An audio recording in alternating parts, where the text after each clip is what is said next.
Donc, vous savez, le silence ne veut pas dire toujours consentement. Les juristes disent que pour que le silence... Monsieur le Président de l'Institut de droit international, Messieurs les ambassadeurs, Monsieur le Directeur général, Monsieur le Directeur,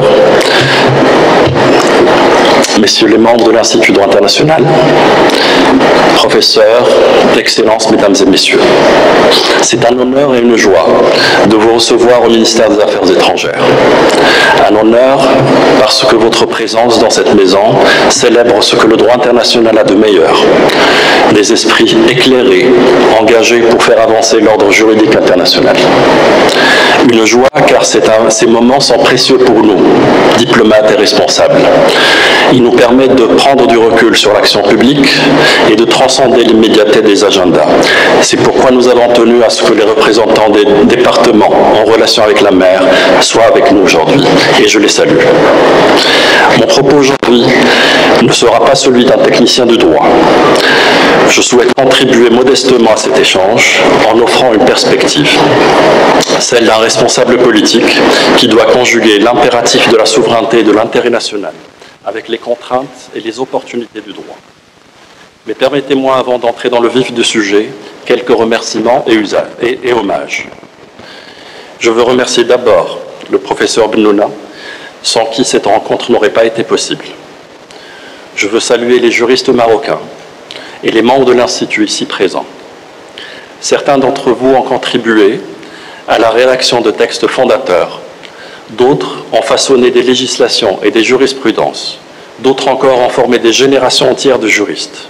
En cela, vous faites partie des gardiens de cette raison juridique, sans laquelle le monde sombrerait dans le chaos des volontés brutes. Un hommage enfin aux vétérans de la pensée maritime marocaine, Si Bennouna bien entendu, mais aussi Feu Mohamed El Gharbi, qui aura réussi à ne jamais quitter la direction des affaires juridiques, mort et vivant. Les professeurs Chouki Serrini et Mohamed Lamouri, qui nous ont quittés récemment, mais dont l'héritage intellectuel est toujours présent. Et le docteur Driss Dahak, à qui l'on prête cette formule si juste, dépeignant les nations côtières qui ont choisi de rester sur terre. Ce n'est pas le cas du Maroc, je vous rassure, et c'est bien pour cela que nous sommes là. En effet, mesdames et messieurs, le Maroc a choisi d'être une nation maritime. Je dis bien choisi, car bien des nations côtières ont choisi, elles, de tourner le dos à la mer, d'où leur venaient tous les défis extérieurs. Ne l'appelait-il pas d'ailleurs Bahr al-Dhulumat, la mer des ténèbres? Le Maroc, pour sa part, a toujours assumé sa vocation maritime comme une identité. La carte du royaume parle d'elle-même. 2 façades maritimes, atlantique et méditerranéenne, un positionnement stratégique sur le détroit de Gibraltar, une ouverture maritime sur 3 continents, un voisinage immédiat de 2 thalassocraties historiques, l'Espagne et le Portugal, pour ne pas les nommer, et une zone économique exclusive et un plateau continental mitoyen de 4 pays, l'Espagne et le Portugal au nord, la Mauritanie et le Cap-Vert au sud. D'aucuns diraient que le Maroc n'a aucun mérite dans cette destinée maritime, qui lui est dictée par sa géographie. Encore faut-il ne pas oublier qu'une nation côtière n'est pas synonyme de nation maritime. Être une nation maritime, ce n'est pas seulement posséder des côtes, c'est penser, s'organiser, agir sur, dans et par la mer.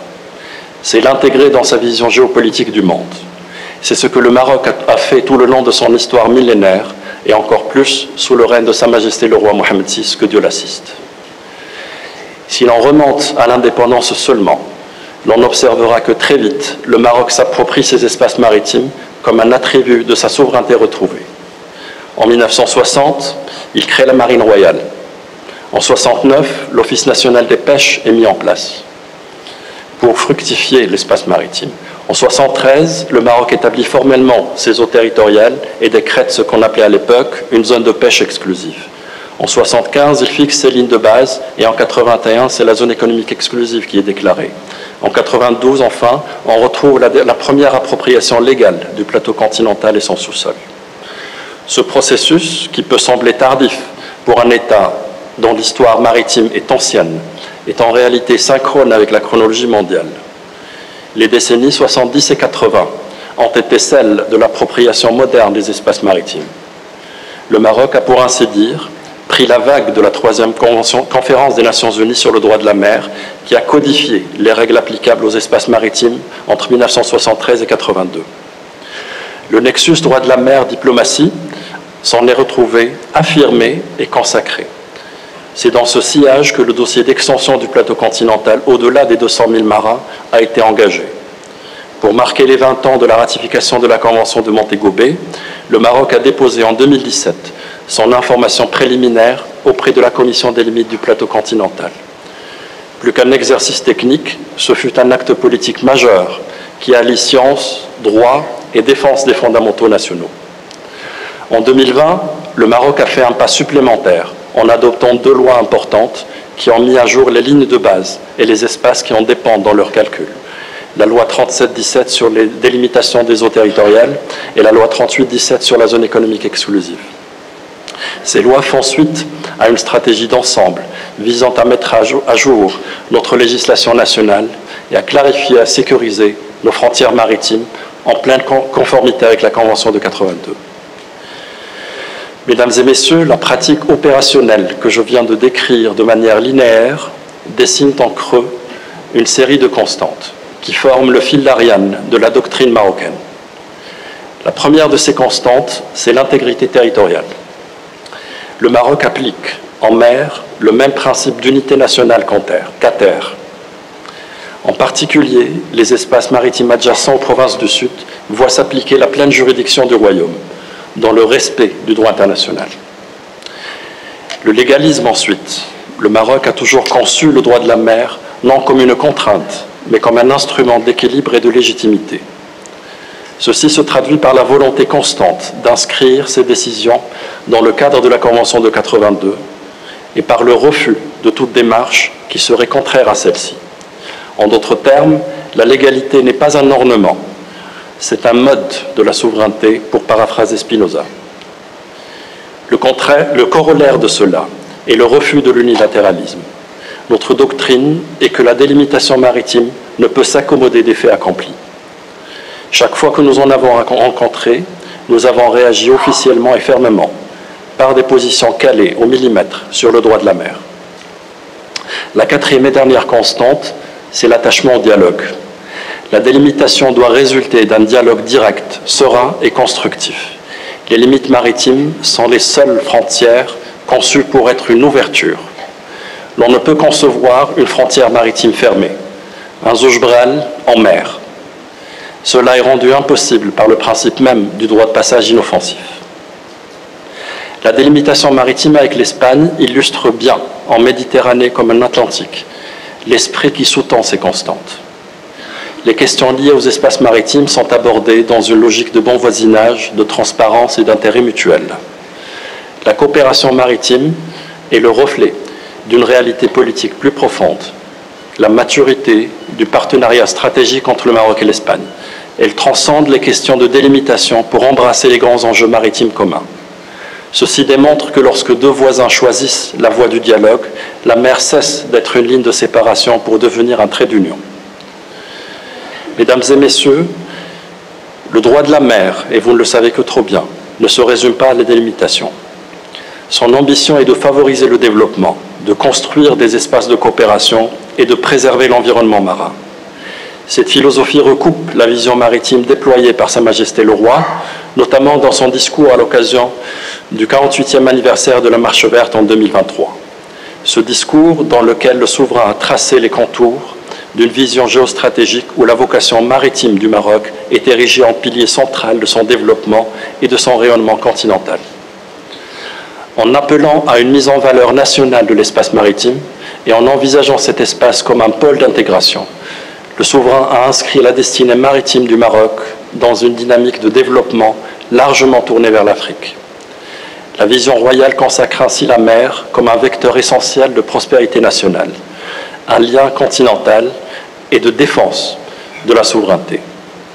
Le souverain a effectivement lié la pleine intégrité territoriale à l'affirmation résolue du Maroc en tant qu'acteur maritime majeur.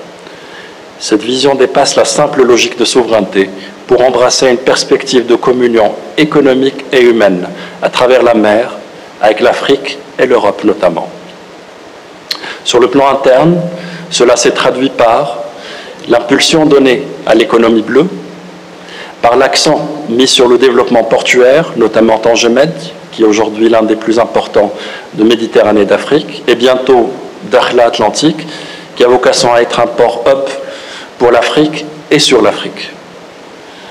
Enfin, l'appel à la reconstitution d'une flotte nationale de marine marchande, forte et compétitive, afin d'assurer une connexion fluide avec l'Afrique et le monde. Sur le plan international, la mer est au cœur des grandes initiatives diplomatiques lancées par Sa Majesté le Roi ces dernières années. D'abord, le processus de Rabat, qui réunit depuis 2022 23 États africains atlantiques autour d'une vision commune, articulée sur 3 piliers: la sécurité maritime, la protection de l'environnement et la promotion d'un développement bleu durable. L'initiative royale pour l'accès des pays du Sahel à l'Atlantique est la deuxième initiative, lancée en 2023. Elle est une manifestation inédite de solidarité géopolitique. Elle vise à endiguer la contrainte de l'enclavement en assurant aux pays frères du Sahel un accès aux infrastructures portuaires marocaines. Enfin, le projet de gazoduc africain atlantique, lancé par Sa Majesté le Roi avec le président du Nigeria en 2016. Bien plus qu'une simple infrastructure énergétique, ce méga-projet structurant incarne une vision transformative, celle de la stabilisation régionale par l'imbrication des intérêts. En reliant 13 pays africains, ce gazoduc stimulera la création d'infrastructures locales et catalysera le développement industriel régional. C'est un pari sur la stabilité durable par la prospérité collective. Ces 3 initiatives royales soulignent avec force une vérité que le souverain n'a cessé d'incarner, celle qui veut qu'en Afrique, tout devient possible dès lors qu'une vision forte épouse une volonté ferme. C'est aussi l'idée que le Maroc a portée à la conférence des Nations Unies sur les océans, tenue à Nice en juin dernier, où Sa Majesté le Roi a co-présidé avec le président français un sommet africain de l'action en mer. L'Afrique ne peut avoir une lecture uniquement terrestre de son avenir. Son destin est aussi maritime. C'est cela le message du souverain. Mesdames et messieurs, cette approche globale qui est celle du souverain révèle 3 dimensions fondamentales du rapport du Maroc à la mer et à son droit. Elle traduit sa conviction que la mer n'est pas une frontière, mais un espace de connexion et d'intégration. En second lieu, elle montre la manière avec laquelle le Maroc appréhende et optimise ses espaces maritimes, non pas dans une perspective défensive, mais dans une logique de partenariat. Elle démontre enfin que le Maroc ne conçoit pas la Convention de Montego Bay comme un texte figé, mais comme un instrument dynamique, vivant. Ce sont les thématiques qui mobilisent l'action diplomatique du Maroc, en ligne avec les hautes orientations royales. La Convention sur le droit de la mer n'est pas seulement un code de délimitation, c'est un instrument évolutif et pragmatique. Notre conviction est qu'elle peut servir davantage le développement, la sécurité et la coopération. Elle reste un cadre de référence, certes, mais c'est un cadre de plus de 40 ans qu'il faut mettre à jour. Le monde a changé, les océans aussi. Il est temps de penser une réforme de la gouvernance océanique qui intègre les avancées technologiques, la robotique sous-marine, l'exploitation minière, qui répondent aux impératifs environnementaux, la biodiversité, la pollution, l'acidification, et qui s'ouvre aux nouveaux usages de la mer, les énergies renouvelables offshore et les biotechnologies. Sans attendre cette réforme, l'entrée en vigueur de l'accord sur la biodiversité au-delà des zones de juridiction nationale, BBNJ, représente une urgence à la fois stratégique et éthique. Cet instrument historique comble un vide critique en haute mer. Pour l'Afrique en particulier, dont les économies côtières dépendent directement de la santé des océans, le BBNJ est une chance offerte à la gouvernance océanique pour précéder la crise, plutôt que de simplement la gérer. Mesdames et messieurs, par ces quelques réflexions et exemples puisés dans la pratique du Maroc, j'ai essayé d'illustrer la manière avec laquelle nous appréhendons le droit de la mer, non pas comme un droit figé, mais comme un corpus dynamique. Ma conviction est que oui, il est possible d'allier l'intérêt national et la solidarité régionale, de conjuguer rigueur juridique et créativité politique, et de concilier protection des espaces marins et promotion de leurs valeurs économiques. C'est dans cette articulation entre le droit et le réel que réside la force du droit de la mer. Et c'est ce à quoi le Maroc entend continuer à œuvrer. Et je vous remercie. قبل ما تخرجوا ما تنسوش تابوناو في العشان يوتيوب وبارطاجيو الفيديو وديروا جيم وتابعوا الدار على مواقع التواصل الاجتماعي.